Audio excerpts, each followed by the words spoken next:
It is Pride Month, my dudes. And for that reason, I'd figure do a little mini-series for June, each week covering an underplayed card that's queer in some way, shape or form. Now, I'm obviously not going to cover, Alessia, who smiles at death, Magic's most famous trans icon.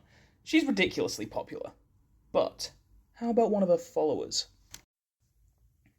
Deathgreeter's Champion is a 3-mana red creature with backup 1, double strike, and dash for 3 and a red. This card is so very simple and yet so very strong.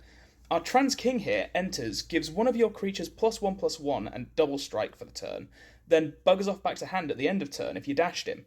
Honestly, this card is a fantastic recurring haymaker in, any red aggressive deck.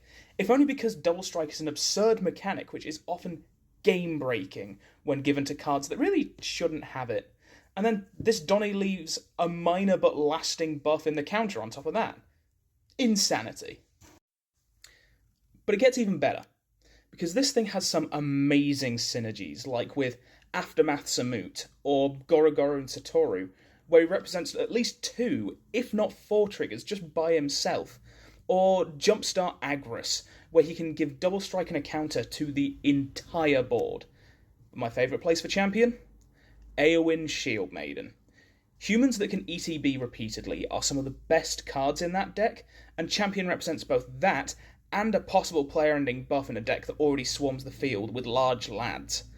And yet, of the near 6,000 Eowyn decks on EDH Rec, 22 play champion, with me being proudly among them. This card is fantastically strong, criminally underplayed, and queer as hell. Play this damn thing if you know what's good for you. Oh, and also shout out to Jason Rainville. The art of this card is just fantastic. He's such a cool depiction of a trans member of the Mardu or Kolaghan, and I especially love the little Alessia cloud up in the top corner there, as a nod to the proud past that, Alessia brought back in 2014. Just fantastic.